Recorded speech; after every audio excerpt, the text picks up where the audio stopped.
Oh, K-pop was in a different place.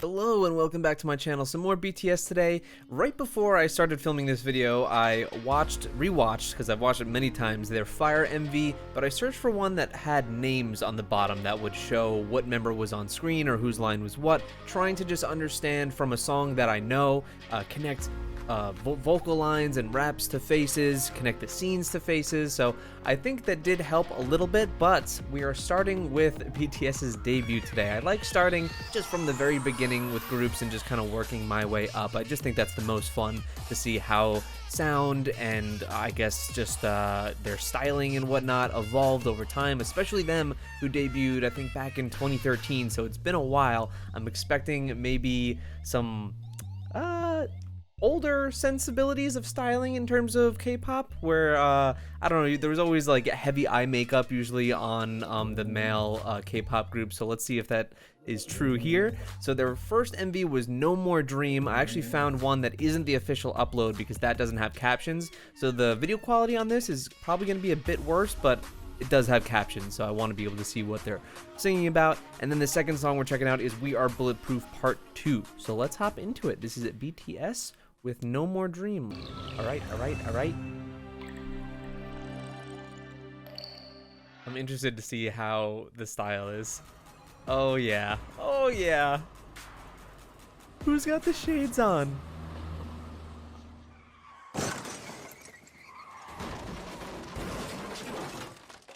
It's so funny. It's like in 2015-ish, around 2015, I think like this new styling of male groups just like took over and they stopped going like with this. This looks so similar to like the BAP stuff that I've been checking out and things like that.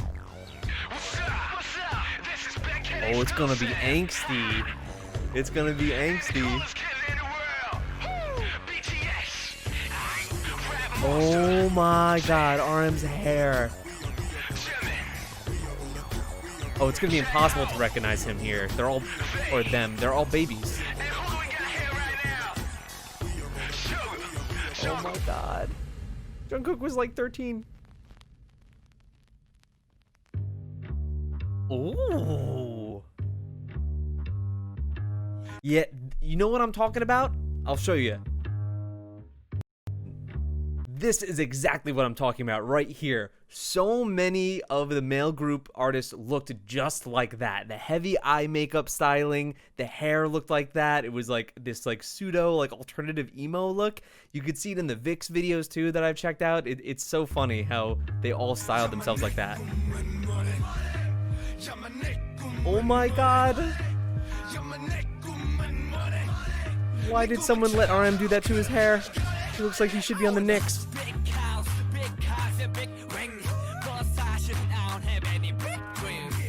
I kind of dig this bass line now.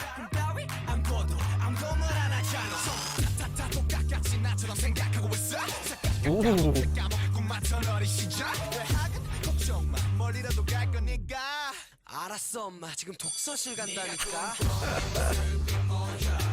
Oh, this is so different.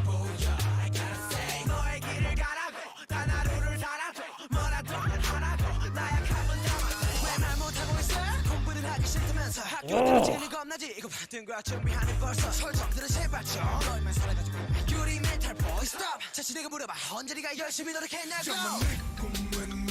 I kind of like that heavy bass line though to it. It's like this funky late 90s, early 2000s rap feel to it.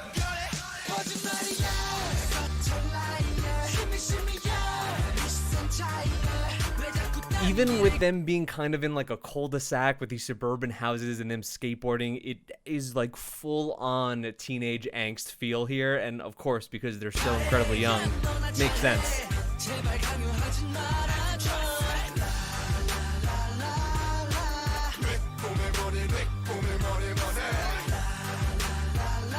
And this is called No More Dream. Why do I feel like I've heard that from BTS like multiple times, or that line connected to them? What is your dream? I feel like I for some reason I'm making like a connection that I feel like I've heard that before. with them.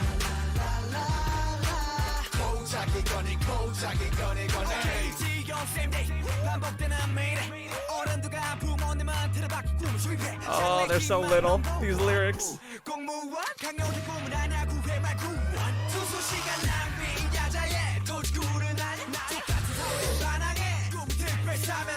Oh my god, look at them. So much breakdancing.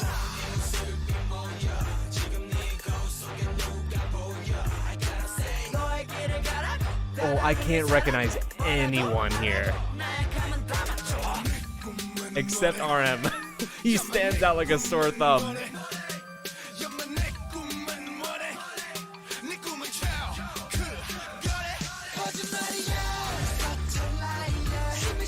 Oh, it's catchy though. Do any of you guys still go back to this and like this?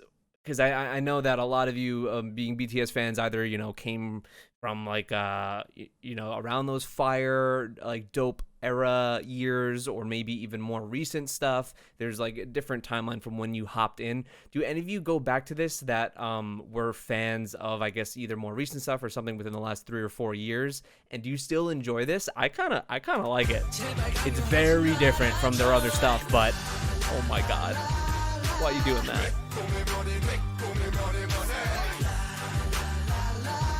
Oh, K-pop was in a different place.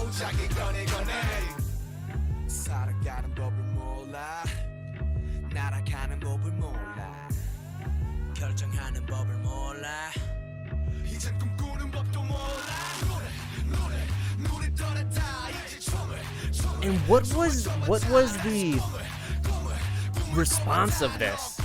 Because they're coming from, at this point, a small label. Oh, wait, that's kind of sick. That's kind of sick. Who's doing the vocals in the back? Is it Jungkook or Jimin?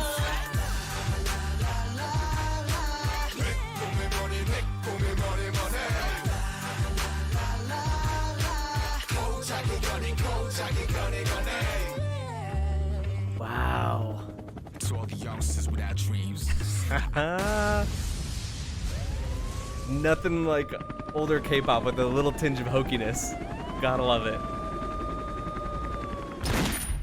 Oh my God, yeah, and their shit was all about, I don't know if their album was called that, but even it's like the song we're gonna check out next, things about being bulletproof, like didn't they wear like a lot of bulletproof vests? That was kind of like their styling. Man, times have changed. Like there was very much this effort around this time to like make their artists like have this like urban vibe to them that I feel like just doesn't fly today, or at least doesn't gel with the sensibilities of a lot of people who listen to K-pop. But I mean, that by itself, distilled from the time that it released, I enjoyed it. I liked it. That bass line was incredibly funky. It was cool. It was kind of like a little time capsule of what K-pop used to be, and seeing like what their roots were, what they came from. Did they produce their own stuff like way back when, during their early years, like here, or was that something that kind of came to be once they were a group for a few years? I don't know when it came to them like really producing their own things, whether it be like musically production or writing lyrics. Let me know down in the comments. I'd really appreciate it. Now we're gonna hop on to We Are Bulletproof. This came out, let's see, the same year. So the same year as No More Dream, just a couple months afterwards. We Are Bulletproof Part 2. So is there a Part 1?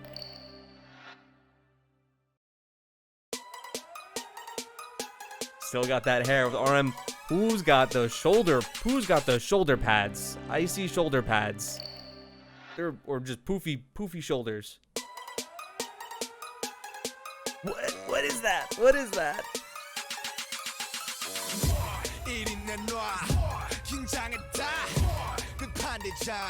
We are bulletproof. We are bulletproof. So much angst. Ooh. Oh, it's Jungkook with the shoulder pads. Dude, this bass hits. This was an era where they loved showing their abs. Just loved it.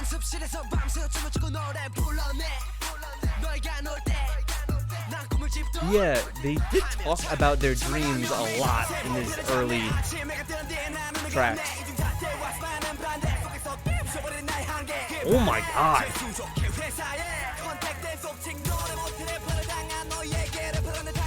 He's going in.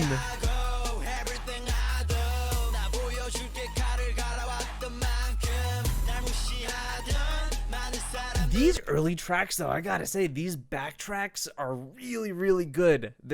I like them a lot. They're not super dynamic, but they're just damn catchy and really great at setting the mood for the song. Ooh. Little bit of BTS autotune.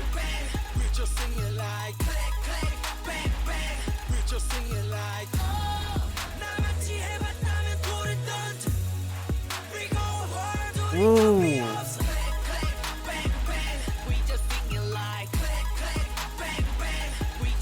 Yeah, they were way more immersed in this kind of urban aesthetic. Money, jewelry, their clothing. Someone's wearing like almost like a do-rag back there. Yeah, I don't know. I don't know, man. This beat though, this beat is real good. Real good.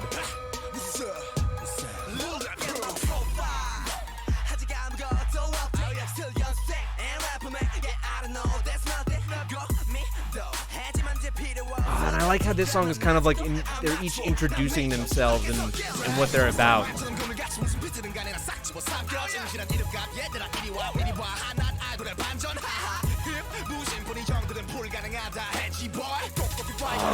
Over the last while too, especially since I reacted to that guide, I'm just realizing how, I mean, obviously with his name being Rap Monster, how good of a rapper RM is.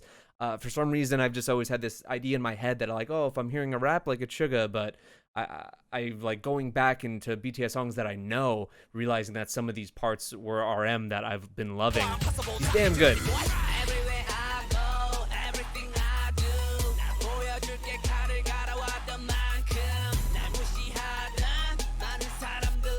The tone of his voice is interesting there. That was Jungkook again, right?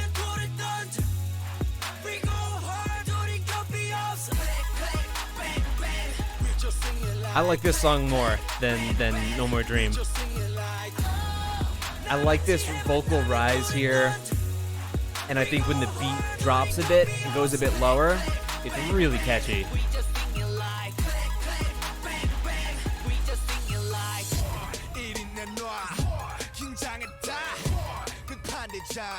We are bulletproof.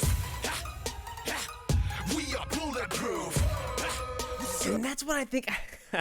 Pause it at a great time. And that's why I think like why I love Fire and Dope so much. They're probably my favorite BTS songs as of now anyway, is because they kind of mix a bit of this angst. They still have a bit of this edge to them as they do here, but with a bit more maturity and a bit more of a modern K-pop structure and sound to it. So it's a bit more cohesive for me in my experience of what I'm looking for. So that's why those songs, when I first heard Fire and Dope, they just hit for me. Also, they have great choreographies. Oh, speaking of which, oh. Also, whenever I see him sing choreo and it's BTS, I'm assuming, oh, he threw the hat and he caught it. I'm assuming it's Jimin like every time, but I know it's not only him. Look at his hat throw. It looks sick. It's a match cut.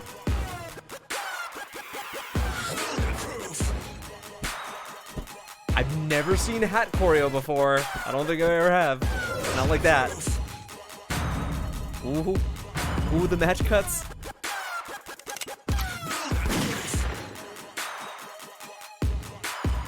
Oh, I'd like to see this live. I actually really enjoyed that. I thought that was solid. Like again, I think it is cool seeing just the different way that they styled their artists and the different sensibilities of what they were for the time. But that song, I could see a lot of DNA in BTS themselves to some of the songs that I know from them. Just even in this early track, but I liked it. I did like it more than No More Dream, at least, and this was just, I think, a handful of months afterward. But same question as before. I'd just like to know if you guys could tell me about their production habits of when they started being like a self-producing group, if that was during this time or that came later. Also, lastly, what I would like to know is, I know that BTS really, especially during these early years, weren't they one of the groups that really spearheaded this ongoing narrative? Like, they had a storyline and some kind of like long feature of being some story in their MVs and whatnot, and they would just all connect to each other. So when does that start? When does that begin? Where does that end? How does this, is the storyline still going on today, or is that a thing that was only within their first few years of their careers?